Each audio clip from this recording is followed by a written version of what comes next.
지금까지 살아오시면서 남에게 싫은 소리 한마디 하지 못해서 속으로 삭인 날이 얼마나 되실지 생각해 보신 적 있으십니까? 젊은 시절에는 그저 참는 것이 미덕이라고 배웠고 모난 돌이 정 맞는다는 말을 귀에 못이 박히도록 들으며 살아오셨을 겁니다. 부모님은 언제나 남에게 폐 끼치지 말라고 하셨고 학교에서는 협동과 양보를 최고의 미덕으로 가르쳤습니다. 그렇게 우리는 남의 부탁을 거절하지 못하고 남의 눈치를 살피고 남이 나를 어떻게 볼지 걱정하는 어른으로 자라났습니다. 어느 마을에 평생 동네에서 가장 착한 사람으로 불리던 노인이 있었습니다.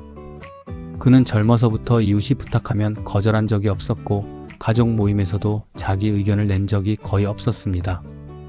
누가 돈을 빌려달라고 하면 형편이 어려워도 빌려주었고 누가 힘든 일을 부탁하면 몸이 아파도 나서서 도와주었습니다. 마을 사람들은 모두 그를 참 좋은 사람이라고 칭찬했습니다. 그런데 80을 바라보는 나이가 되어 병원 침상에 누운 그가 자식들에게 남긴 말은 뜻밖이었습니다. 그는 평생 남들이 좋아하는 사람이 되려고 애쓰느라 정작 내가 좋아하는 삶은 한 번도 살아보지 못했다고 했습니다. 정말 하고 싶었던 일이 있었지만 남들이 이상하게 볼까봐 시작도 못했고 정말 하기 싫었던 부탁도 거절하면 미움받을까봐 다 들어주며 살았다고 했습니다. 이 말을 전해 들은 많은 사람들이 가슴이 철렁했다고 합니다. 왜냐하면 그것이 남의 이야기가 아니라 자신의 이야기처럼 들렸기 때문입니다. 나이가 들수록 몸은 자유로워지는데 마음은 오히려 더 남의 시선에 갇히는 경우가 많습니다. 자식 눈치, 배우자 눈치, 이웃 눈치를 보느라 정작 자신의 목소리를 잃어버리고 사는 것입니다.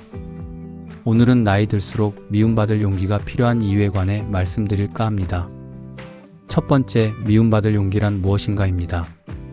이 말은 오스트리아의 정신의학자 알프레드 아들러의 심리학에서 비롯된 개념입니다. 아들러는 인간의 고민은 거의 대부분 인간관계에서 비롯된다고 보았습니다.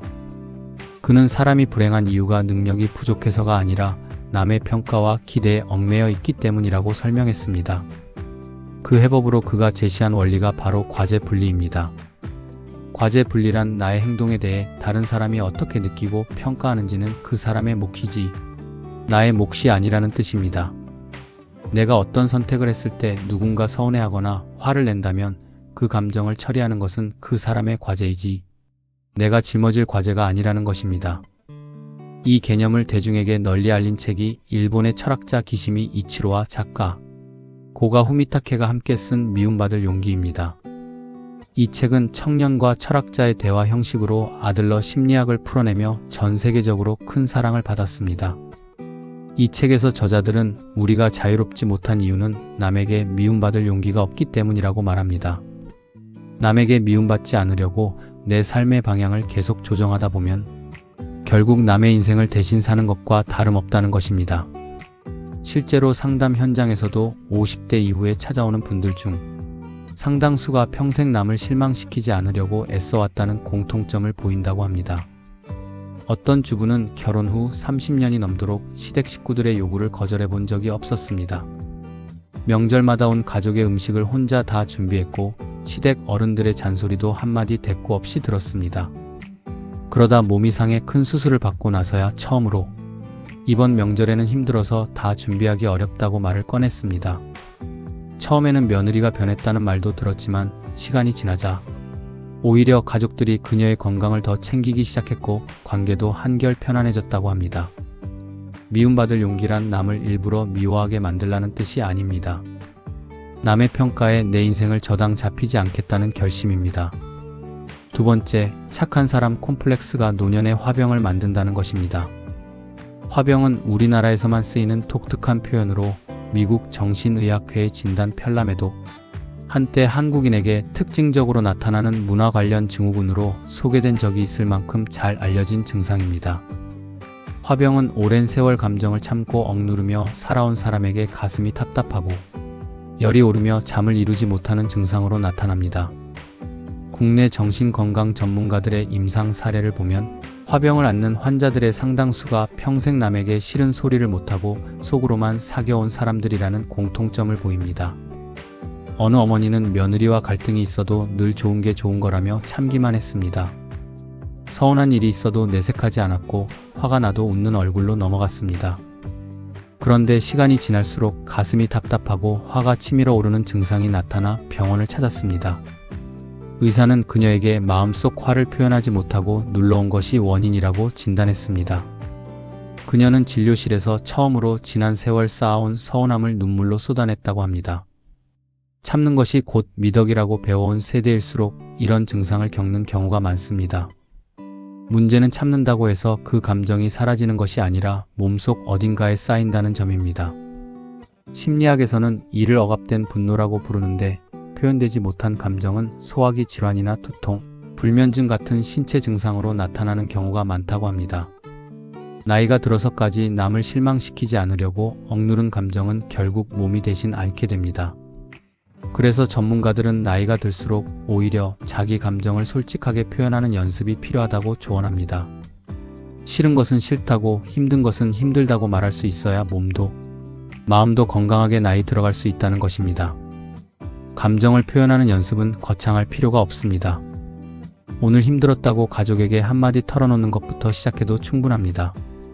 세 번째, 진짜 어른은 미움받을 줄 안다는 것입니다. 인생의 후반전에 접어들면 우리는 비로소 모든 사람에게 사랑받을 수는 없다는 사실을 받아들이게 됩니다.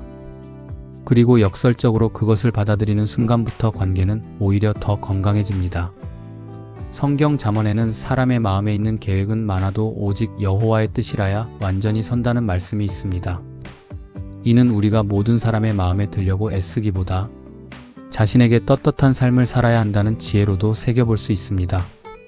실제로 은퇴 이후 새로운 삶을 잘 꾸려가는 어르신들을 보면 공통점이 있습니다.